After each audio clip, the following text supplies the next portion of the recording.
Hello दोस्तों, स्वागत है आप सभी का मेरे इस YouTube चैनल पर। आज मैं आप सभी के लिए लेकर आया हूँ इंग्लिश ग्रामर का एक बहुत ही इम्पोर्टेंट वीडियो। इस वीडियो में मैं आज बात करने वाला हूँ टेंस के बारे में। How to understand tense and its use. तो इस वीडियो में हम लोग देखेंगे टेंस को कैसे अच्छे से समझें और इसको कैसे यूज़ किया जाता है। और इसके साथ ही मैं इस वीडियो में टेंस से रिलेटेड कुछ इम्पोर्टेंट ट्रांसलेशन भी बतलाने वाला हूँ। और मैं इस वीडियो में टेंस के लास्ट में कुछ स्पेशल वर्ब का भी ट्रांसलेशन बतलाने वाला हूँ। तो बने रहिए हमारे इस वीडियो पर लास्ट तक। और जो लोग मेरे चैनल पर नए हैं कृपया चैनल को सब्सक्राइब कर लें, और जो लोग पुराने हैं इस वीडियो को लाइक कर दें। और वीडियो से रिलेटेड किसी तरह की कमेंट हो तो आप लोग उसे ज़रूर लिखिए। तो चलिए स्टार्ट करते हैं टेंस को।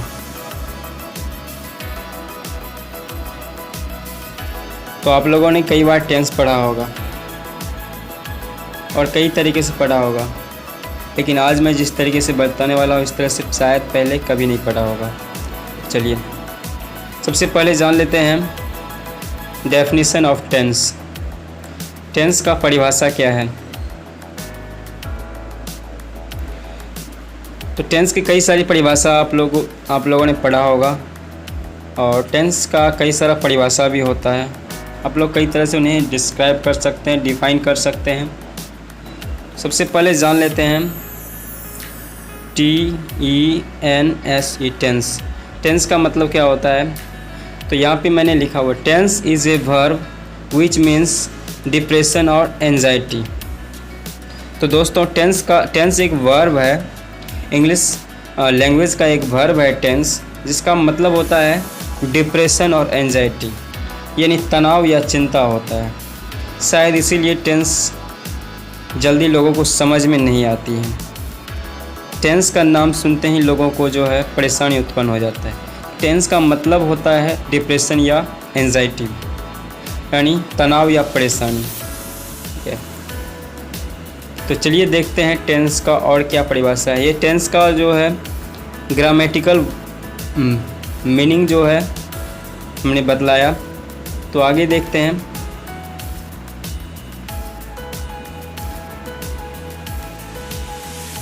टेंस का रियल परिभाषा क्या है।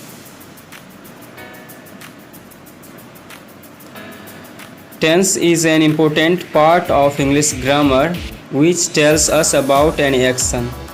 Tense जो है अंग्रेजी व्याकरण का एक बहुत ही महत्वपूर्ण भाग है, जो हमें किसी एक्शन के बारे में बात करता है, जो हमें किसी एक्शन के बारे में, किसी क्रिया के बारे में बतलाते हैं। तो टेंस से क्रिया के बारे में जानकारी मिलती है। तो पहली बात यहाँ से आप लोगों को जानना है, टेंस मतलब होता है कोई एक्शन, कोई क्रिया। नेक्स्ट देखते हैं tense is a complete study of verbs and its forms in English. तो टेंस को कहा जाता है इंग्लिश के सभी वर्ब और उनके रूपों, यानी जो क्रिया और उनके विभिन्न रूपों के अध्ययन, यानी कंप्लीट स्टडी।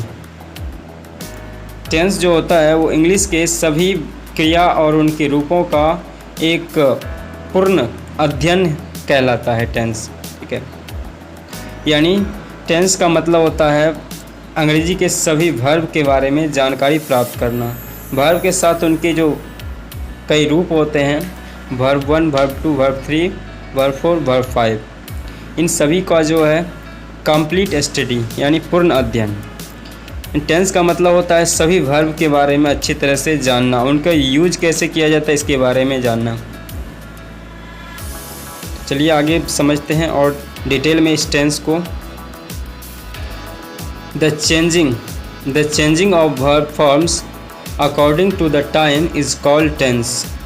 टेंस का एक और परिभाषा जो है मैंने यहाँ पे लिखा है कि अकॉर्डिंग टू द टाइम, यानी समय के साथ साथ the changing of verb forms, यानी क्रिया के रूप में जो परिवर्तन होता है उसी को टेंस कहते हैं। यानी समय के अनुसार क्रिया के रूप में परिवर्तन को टेंस कहा जाता है। तो चलिए आगे बढ़ते हैं। नेक्स्ट परिभाषा इसका, tense is known as the soul of English grammar. Tense को जो है अंग्रेज़ी व्याकरण का बहुत ही इम्पोर्टेंट पार्ट माना जाता है। यानी टेंस को जो है इंग्लिश ग्रामर का आत्मा कहा जाता है, सोल। ठीक है, जैसे मनुष्य के शरीर से आत्मा निकल जाने के बाद मनुष्य किसी काम का नहीं रहता, इसी तरह से इंग्लिश ग्रामर से यदि टेंस को यदि निकाल दिया जाए तो यह जो है निर्जीव हो जाएगा। और टेंस जो है हमें इंग्लिश ग्रामर में बहुत हेल्प करता है, और टेंस जो है इसका इंग्लिश ग्रामर का सबसे बेहतरीन पार्ट होता है। तो टेंस को अच्छी तरह समझ लेना बहुत ही आवश्यक है। तो चलिए आगे बढ़ते हैं, जानते हैं टेंस के बारे में और अधिक। तो अब हम लोग जान लेते हैं टाइप ऑफ टेंस। टेंस के कितने प्रकार हैं। तो आप लोगों ने भी कई बार पढ़ा होगा, there are 3 type of tenses, यानी टेंस के 3 प्रकार हैं। जैसा कि आप सभी जानते हैं, present tense, past tense and future tense. Present tense का मतलब होता है वर्तमान काल, पास्ट टेंस का मतलब होता है भूतकाल, फ्यूचर टेंस का मतलब होता है भविष्यत काल। ठीक है, ये 3 टेंस हैं। तो चलिए आगे बढ़ते हैं, इन तीनों को बारी बारी से, प्रेजेंट, पास्ट और फ्यूचर को बारी बारी से स्टडी करते हैं।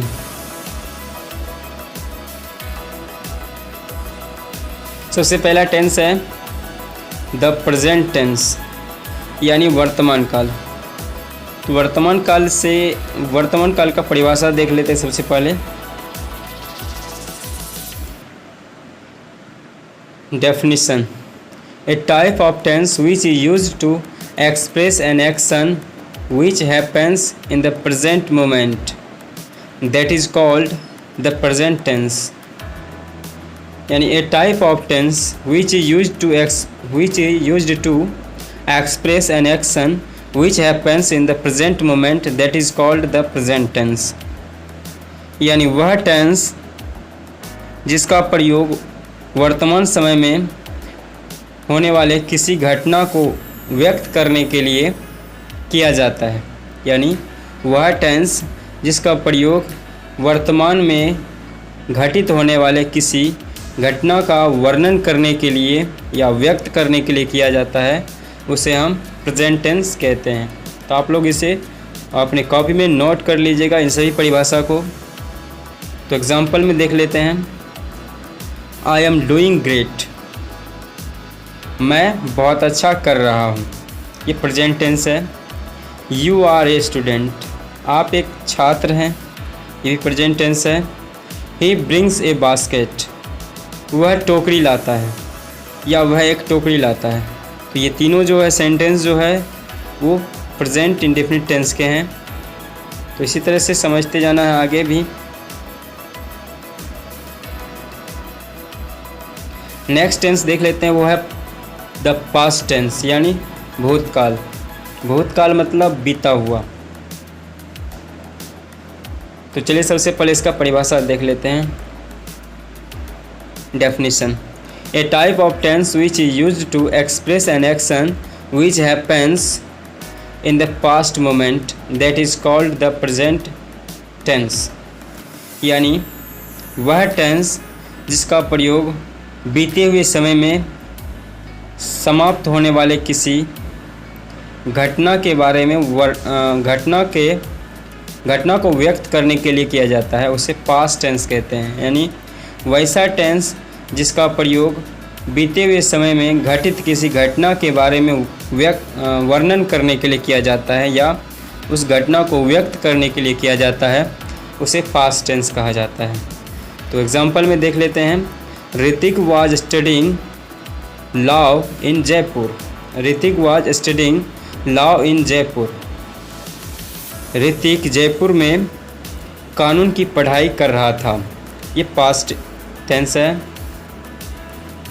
नेक्स्ट एग्जांपल देख लेते हैं। You were not absent on Monday. आप सोमवार को अनुपस्थित नहीं थे, ये भी पास्ट टेंस है। He had called me on his birthday. He had called me on his birthday. उसने मुझे अपने जन्मदिन पर बुलाया था, ये भी पास्ट टेंस है। तो चलिए अब हम लोग देख लेते हैं फ्यूचर टेंस को।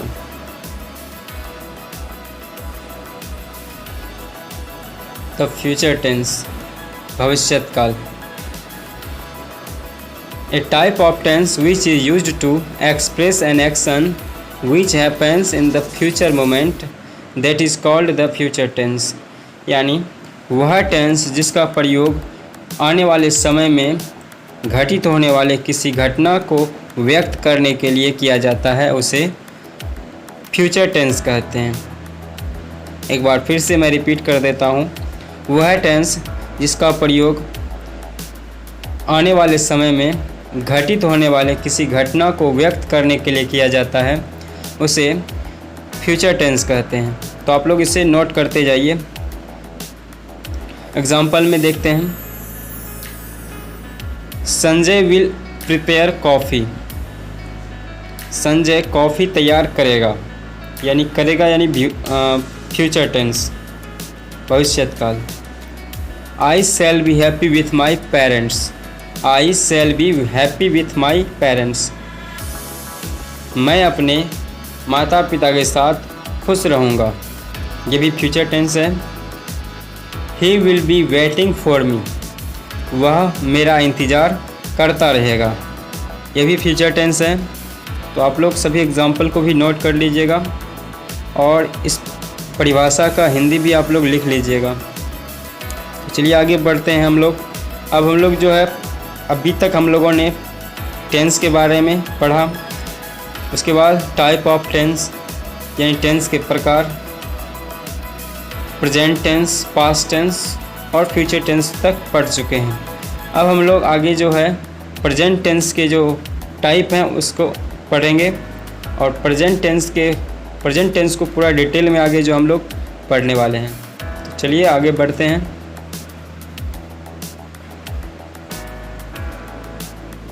टाइप ऑफ प्रेजेंट टेंस यानी वर्तमान काल के प्रकार, प्रेजेंट टेंस के प्रकार। तो आप लोगों ने भी पढ़ा होगा कई बार। प्रेजेंट टेंस के 4 प्रकार हैं।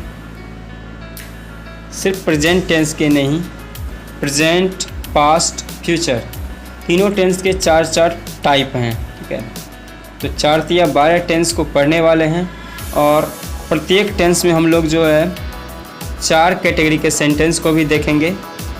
फर्स्ट कैटेगरी होगा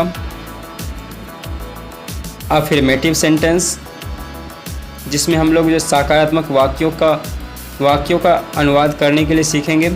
उसके बाद सेकेंड कैटेगरी होगा निगेटिव सेंटेंस यानी नकारात्मक वाक्य जिसमें नोट लगा रहता है। नेक्स्ट कैटेगरी हम लोग देखेंगे कैटेगरी नंबर C, जिसमें हम लोग जो है इंट्रोगेटिव सेंटेंस का ट्रांसलेट करना सीखेंगे। इंट्रोगेटिव सेंटेंस यानी जो है इसमें 2 तरह के सेंटेंस हैं। इसमें C कैटेगरी में हम लोग देखेंगे जो है यस नो क्वेश्चन को कैसे ट्रांसलेट किया जाता है। उसके बाद कैटेगरी नंबर D होगा, जिसमें कि हम लोग WH क्वेश्चन को सॉल्व करेंगे। तो चलिए आगे बढ़ते हैं। There are 3 type of present tenses, यानी प्रेजेंट टेंस के मिस्टेक हो गई यहाँ पे, जो है 3 की जगह 4 लिख लीजिएगा। There are 4 type of present tenses. Present tense के 4 प्रकार हैं। सबसे पहला है सिंपल प्रेजेंट टेंस। इसको प्रेजेंट इंडेफिनिट भी कहा जाता है, सिंपल प्रेजेंट टेंस को। इसका जो हिंदी होता है वो होता है सामान्य वर्तमान काल। आप लोग नोट करते जाइएगा इसको। उसके बाद जो है दूसरा टेंस है प्रेजेंट कंटिन्यूस टेंस, और दूसरा टेंस जो प्रेजेंट कंटिन्यूस टेंस है इसको और 2 नाम से बुलाया जाता है, जैसे कि present progressive tense, present imperfect tense भी इसी को बोला जाता है। तो प्रेजेंट कंटिन्यूस टेंस का जो है 3 नाम है। Present continuous tense, present progressive tense और प्रेजेंट इम्परफेक्ट टेंस। तो इसको हिंदी में बोला जाता है अपूर्ण वर्तमान काल, प्रेजेंट इम्परफेक्ट, ठीक है, वो पूरा नहीं हुआ यानी अपूर्ण वर्तमान काल, ठीक है। नेक्स्ट जो है तीसरा टाइप जो है प्रेजेंट का वो है प्रेजेंट परफेक्ट टेंस। इसको बोलते हैं पूर्ण वर्तमान काल। इसमें यहाँ तक आते आते जो है प्रेजेंट टेंस की क्रिया पूर्णतः समाप्त हो जाती है, तो इसलिए इसको पूर्ण वर्तमान काल कहा जाता है। और प्रेजेंट टेंस का सबसे लास्ट टाइप है प्रेजेंट परफेक्ट कंटिन्यूस टेंस। इसको हिंदी में पूर्ण और अपूर्ण वर्तमान काल कहते हैं, यानी ये प्रेजेंट परफेक्ट टेंस तक आते आते काम जो है पूर्ण हो जाता है, लेकिन प्रेजेंट परफेक्ट कंटिन्यूस टेंस में क्या है कि उसमें कुछ काम पूरा हुआ होता है और कुछ काम जो है अधूरा रहता है, इसलिए इसको पूर्ण और अपूर्ण वर्तमान काल भी कहते हैं। तो चलिए अब हम लोग जो है बारी बारी से प्रेजेंट टेंस के पहले टाइप से यानी सिंपल प्रेजेंट टेंस को स्टार्ट करते हैं और बारी बारी से सभी टेंस को डिटेल में देखते हैं।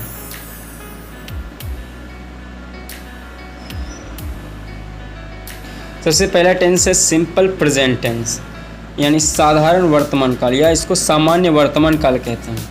और मैंने बताया था कि सिंपल प्रेजेंट टेंस को प्रेजेंट इंडेफिनिट टेंस भी बोला जाता है। चलिए हम लोग जो इसका डेफिनेशन देख लेते हैं, यानी परिभाषा देख लेते हैं। हाउ टू डिफाइन, यानी सिंपल प्रेजेंट टेंस को किस तरह से जो है परिभाषित करेंगे हम लोग, वो देख लेते हैं। A type of tense which denote regular actions and habits that is called simple present tense. यानी सिंपल प्रेजेंट टेंस का परिभाषा इस तरह से है कि वैसा टेंस जिससे नियमित होने वाले कार्य या नियमित होने वाले आदतों का बोध होता है, यानी वह टेंस जिससे नियमित होने वाले कार्य या आदत का बोध होता है उसे सिंपल प्रेजेंट टेंस कहते हैं या प्रेजेंट इंडेफिनिट टेंस कहते हैं। इंडेफिनिट टेंस कहते हैं।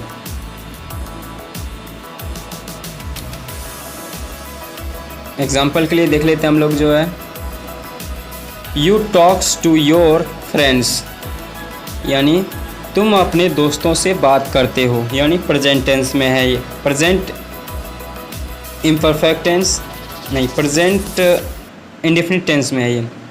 नेक्स्ट एग्जांपल देख लेते हैं। रेखा प्रिपेयर्स फूड, रेखा भोजन तैयार करती है, ये भी जो है सिंपल प्रेजेंट टेंस में है। और तीसरा एग्जांपल देख लेते हैं। वी रिप्लाई एवरी मेल्स, हम लोग सभी मेल का जवाब देते हैं, ये भी प्रेजेंट इंडेफिनिट टेंस में है। उसके बाद चौथा एग्जांपल देख लेते हैं। I do my homeworks every day, यानी मैं अपना होमवर्क प्रत्येक दिन पूरा करता हूँ, तो ये भी प्रेजेंट टेंस में है, प्रेजेंट इंडेफिनिट टेंस में है। इसी तरह से एग्जांपल नंबर 5 देख लेते हैं। The postman delivers letters every day, यानी डाकिया प्रतिदिन लेटर पहुंचाते हैं, बांटते हैं या डिलीवर करते हैं। तो ये था सिंपल प्रेजेंट टेंस। और चलिए अब हम आगे बढ़ते हैं। इसमें हम लोगों ने देखा इसका परिभाषा। आगे हम लोग देखेंगे इसको जो है सिंपल प्रेजेंट टेंस को कैसे आइडेंटिफाई करते, यानी पहचानते कैसे हैं हिंदी के वाक्य में। तो अब हम लोग देख लेते हैं सिंपल प्रेजेंट टेंस या प्रेजेंट इंडेफिनिट टेंस को कैसे पहचान करेंगे।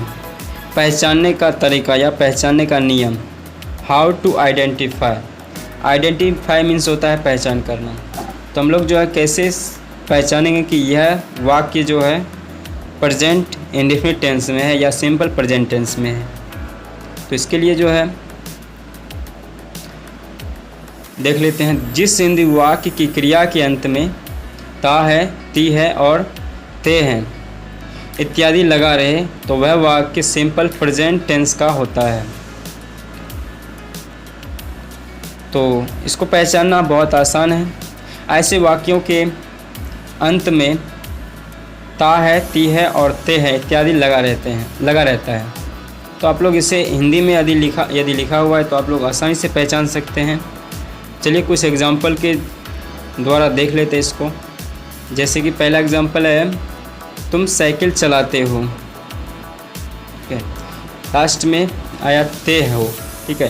तो इससे हमें पता चलता है ये सिंपल प्रेजेंट टेंस है। इसका जो है ट्रांसलेशन देख लेते हैं, तुम साइकिल चलाते हो या आप साइकिल चलाते हो। यू ड्राइव्स ए साइकिल, ठीक है, आप साइकिल चलाते हो, हो गया ये। इसी तरह से दूसरा एग्जाम्पल, प्रभा हर रविवार सिनेमा जाती है।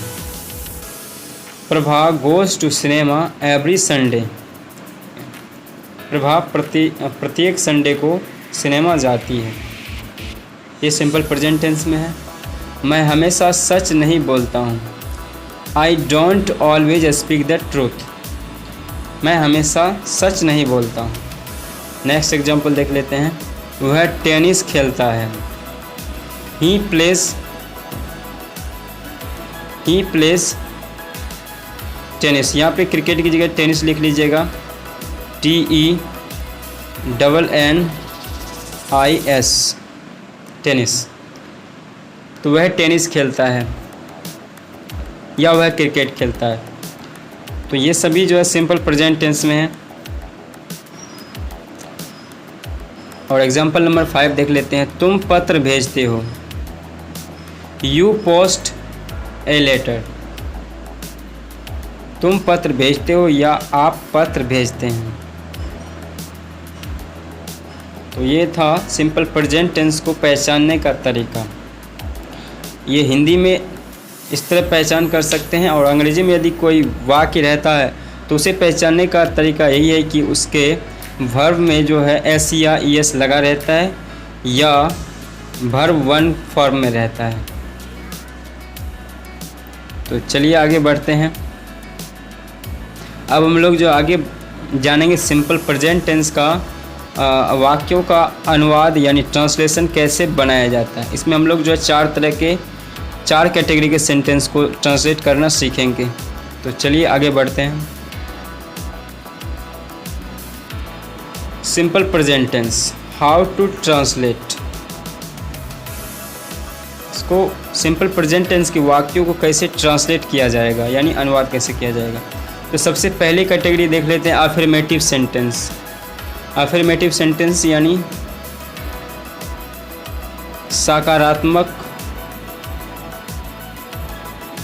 सकारात्मक वाक्य। अफर्मेटिव सेंटेंस या पॉजिटिव सेंटेंस आप लोग इसे बोल सकते हैं। तो चलिए देखते हैं अफर्मेटिव सेंटेंस का फॉर्मूला है। आप लोग फॉर्मूला को अपने कॉपी में नोट कर लीजिएगा, सभी चीज़ों को नोट कर लीजिएगा, यह आपके लिए काफ़ी महत्वपूर्ण होने वाला है। अफर्मेटिव सेंटेंस का फॉर्मूला है subject plus verb plus S या ES प्लस ऑब्जेक्ट।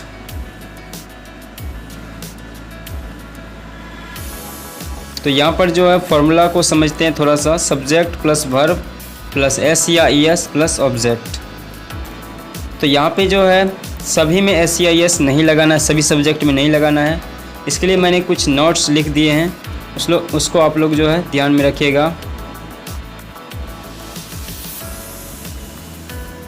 तो ही, सी, इट, एनी या एनी सिंगुलर नाउन, यानी ही रहे या सी रहे या इट रहे या कोई सिंगुलर नाउन रहे, यानी कोई एक व्यक्ति, वस्तु या स्थान रहे, तो ऐसे सब्जेक्ट के साथ आप लोग ऐसे सब्जेक्ट के साथ वर्ब में S या ES को जोड़ेंगे, ठीक है। और इसे वर्ब 5 भी कहते हैं। जब हम वर्ब में S या ES जोड़ते हैं तो वह वर्ब 5 बन जाता है। ठीक है, तो जब कभी वाक्य में सब्जेक्ट के रूप में ही, सी, इट या कोई सिंगुलर नाउन है तो आप लोगों को वर्ब में एस या ईएस जोड़ देना है। और एस या ईएस वर्ब में किस तरह लगाना है, इसके लिए आप लोग जो है सिंगुलर और प्लुरल,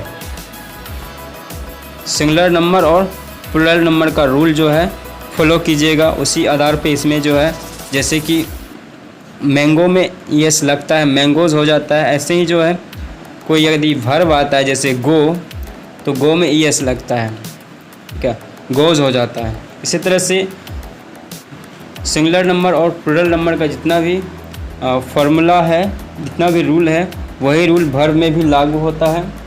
आप लोग उसको ध्यान में रखिएगा। तो चलिए आगे बढ़ते हैं और देख लेते हैं कुछ एग्जाम्पल। जैसे कि यहाँ पे एग्जाम्पल में दिया हुआ है, ही स्पीक्स इंग्लिश, यानी सब्जेक्ट के रूप में ही आया है तो यहाँ पे वर्ब 5 लगेगा, यानी वर्ब में एस लगेगा। ही स्पीक्स इंग्लिश, वह अंग्रेजी बोलता है, यह हो गया।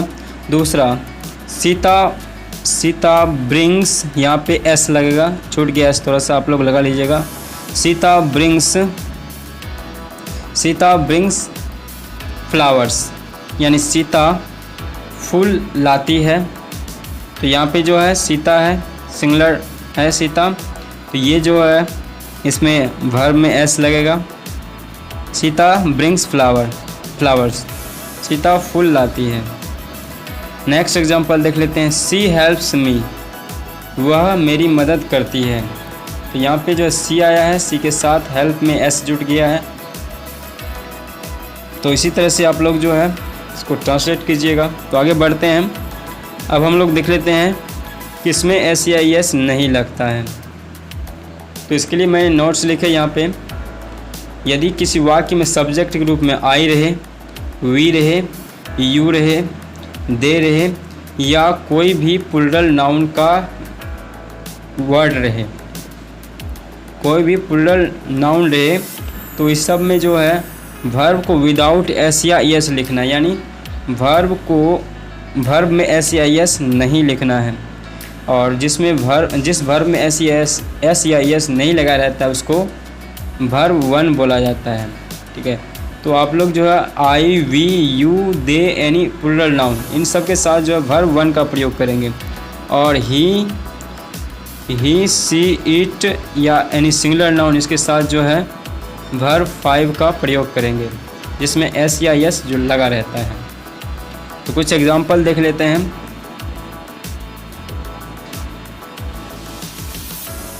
कुछ एग्जाम्पल जैसे कि वी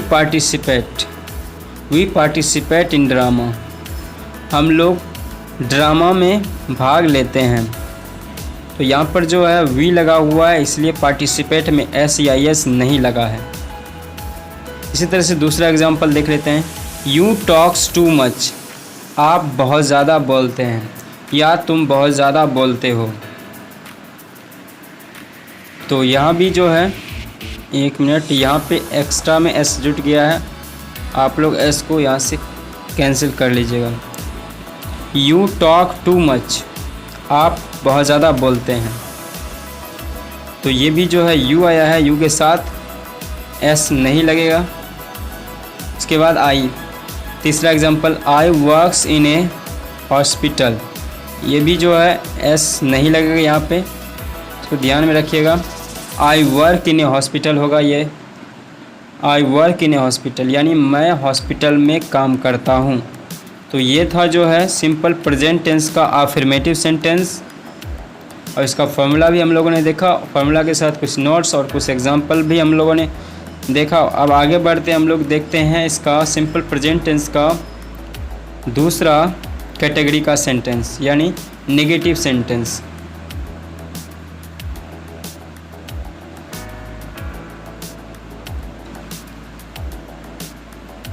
तो सिंपल प्रेजेंट टेंस का नेगेटिव सेंटेंस बनाने के लिए हमें कुछ फार्मूला का ध्यान रखना पड़ेगा। यहाँ पे हमने फार्मूला लिखा है, फार्मूला सब्जेक्ट प्लस डू या does plus not plus verb.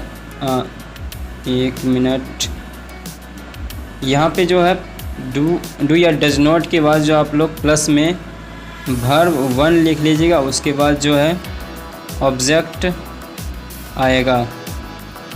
ठीक है, इसको सुधार कर लीजिएगा कि ऑब्जेक्ट जो है सबसे लास्ट में आएगा। सब्जेक्ट प्लस डू या does plus not plus verb one plus object. तो चलिए जो है देख लेते हैं। यहाँ पे जो है नेगेटिव सेंटेंस में आया है डू या डज, तो दो ऑप्शन आया है, तो दोनों में से किसका प्रयोग करना है, तो उसके लिए भी मैंने नोट्स लिखा हुआ है। तो चलिए देख लेते हैं। तो यहाँ पर जो है डज का प्रयोग किसके साथ करना है, तो ही रहे या सी रहे, इट रहे या कोई सिंगुलर नाउन रहे, इन सब के साथ डज नॉट यूज करना है। और बाकी कोई भी जो है सब्जेक्ट रहे, उनके साथ जो है डू नॉट यूज करना है। तो देख लेते हैं कुछ example. He does not go to school, यानी वह स्कूल नहीं जाता है, वह स्कूल नहीं जाता है।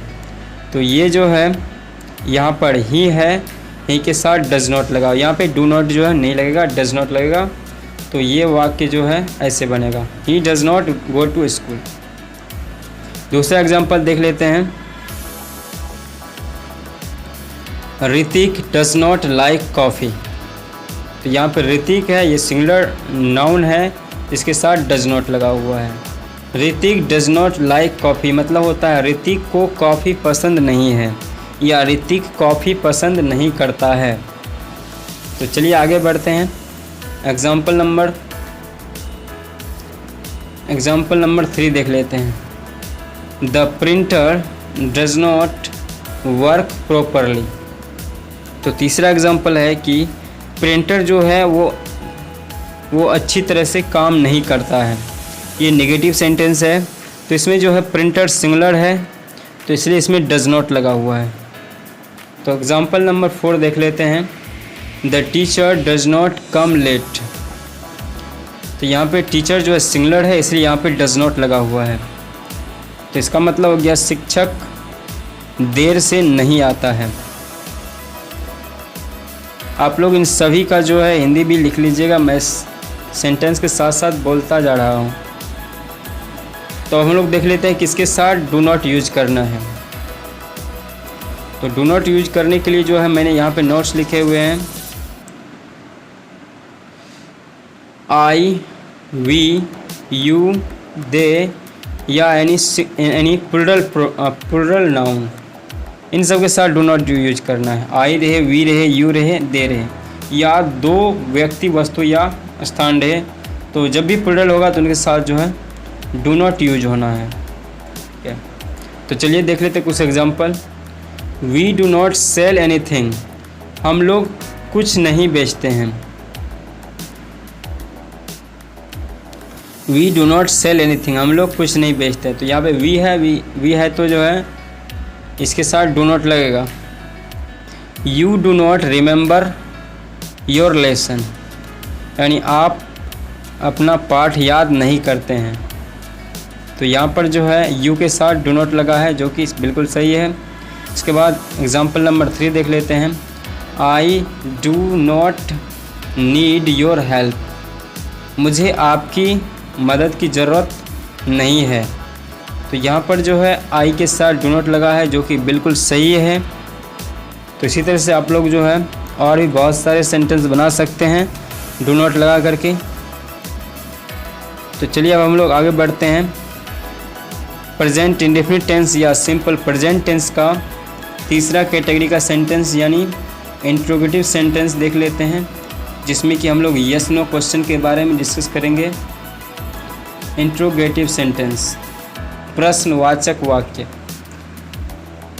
यस नो क्वेश्चन यानी वैसा क्वेश्चन जिसका जवाब यस या नो में दिया जा सके।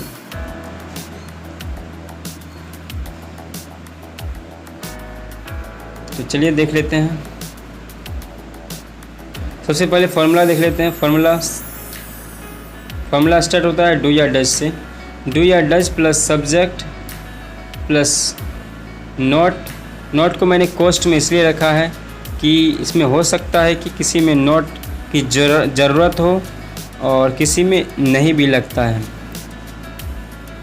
चलिए आगे बढ़ते हैं। डू या does plus subject plus not plus verb plus object, और लास्ट में जो इसमें क्वेश्चन मार्क आता है, क्योंकि ये प्रश्नवाचक वाक्य है, इसमें क्वेश्चन मार्क जरूर आएगा।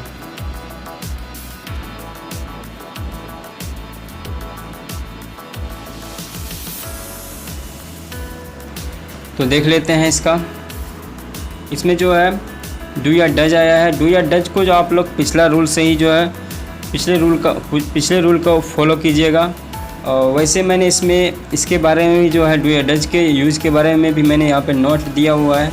जैसे कि ही रहे, सी रहे, इट रहे या कोई सिंगुलर जो है नाउन रहे, इन सब के साथ डज नॉट लगता है।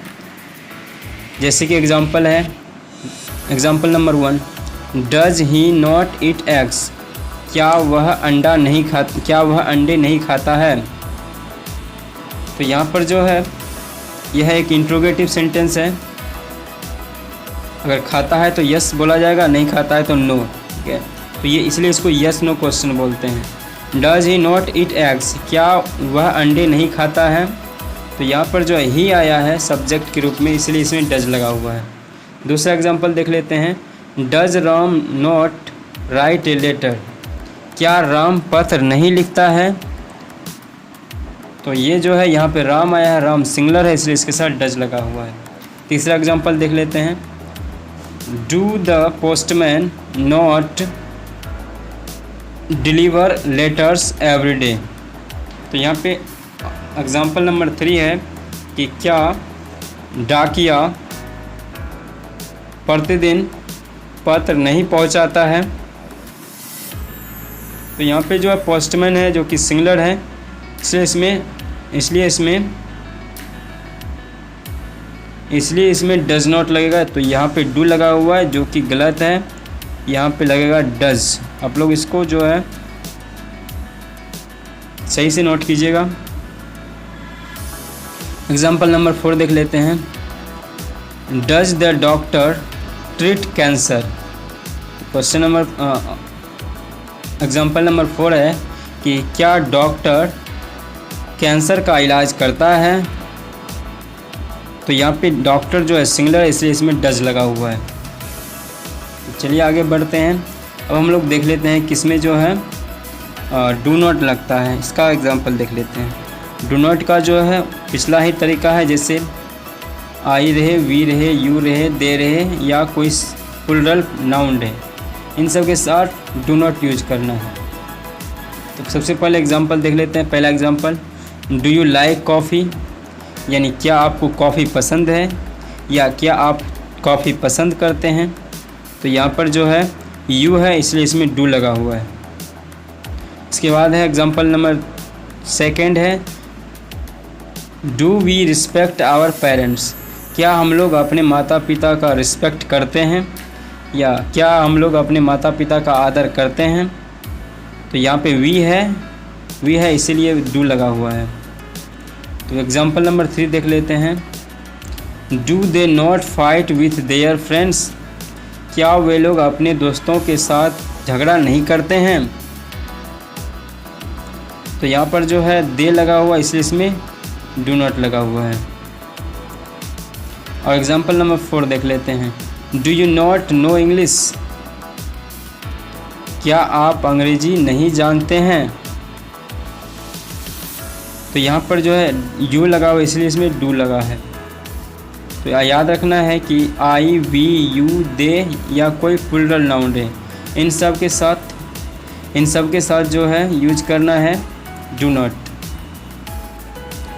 ये था जो है सिंपल प्रेजेंट टेंस का इंट्रोगेटिव सेंटेंस में यस नो क्वेश्चन। अब हम लोग जो है इंट्रोगेटिव सेंटेंस ही है वो, उसमें जो है हम लोग WH क्वेश्चन को देखेंगे, जिसका कि जो है जवाब यस नो में नहीं दिया जा सकता। इसका जवाब जो है लॉन्ग में दिया जा सकता है, लॉन्ग आंसर में दिया जा सकता है। तो उसको WH क्वेश्चन बोलते हैं। चलिए देखते हैं WH क्वेश्चन को। तो WH सेंटेंस या लॉन्ग क्वेश्चन,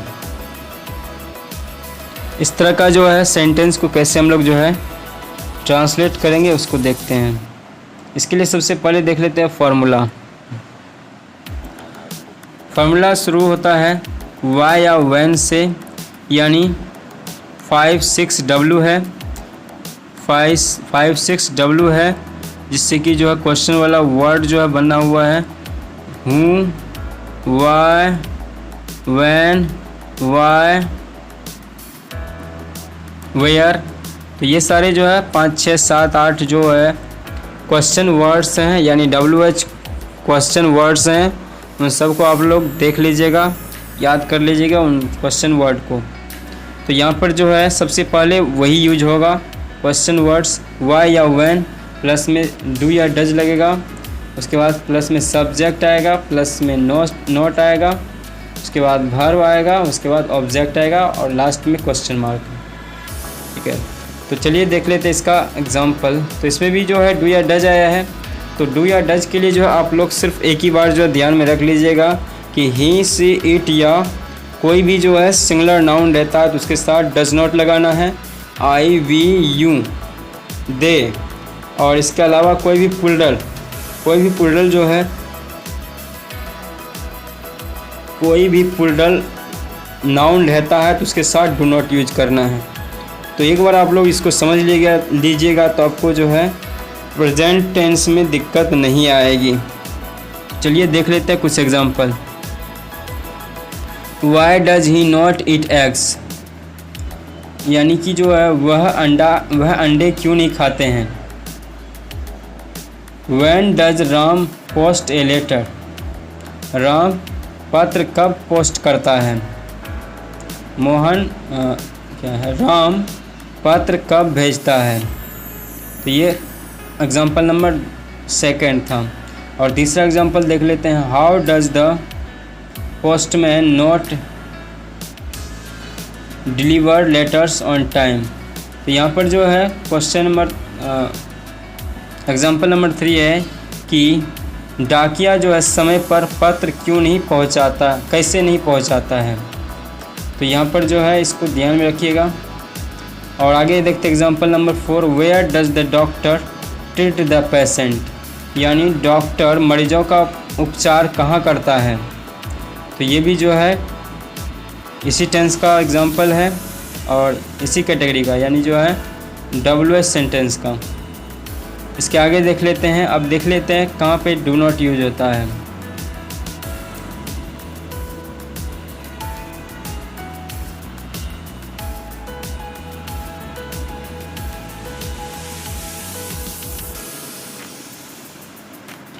अब हम लोग देख लेते हैं इसका जो है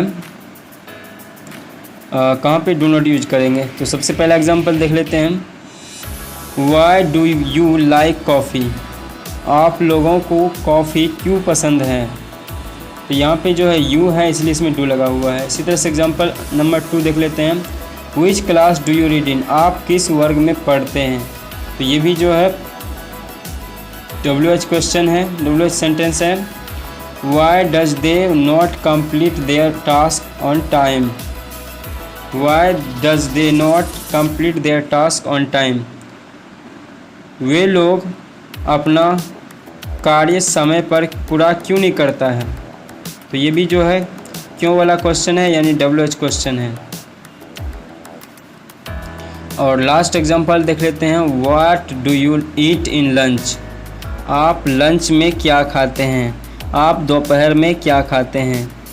तो ये था सिंपल प्रेजेंट टेंस का WH क्वेश्चन या WH सेंटेंस। तो सिंपल प्रेजेंट टेंस का यहाँ तक पहुँचते पहुँचते सिंपल प्रेजेंट टेंस का चारों कैटेगरी का सेंटेंस जो है कंप्लीट हो जाता है। तो आप लोग टेंस को बिल्कुल अच्छी तरह से समझने के लिए हमारे इस YouTube चैनल को सब्सक्राइब कर सकते हैं। और यदि आपका कोई क्वेरी हो तो आप लोग उसे कमेंट में लिख सकते हैं, या आप लोग अपना जो है कोई भी जो है सजेशन या कोई राय हो तो आप लोग जो है उसको कमेंट में ज़रूर लिखिए। और वीडियो के बारे में भी आप लोग जो है अपना फीडबैक लिख सकते हैं। ताकि मैं अपने वीडियो में सुधार कर सकूं। तो चलिए मिलते हैं अगले वीडियो में, तब तक के लिए best of luck and be positive, be happy. Video को लास्ट तक देखने के लिए आप सभी का धन्यवाद। Thank you.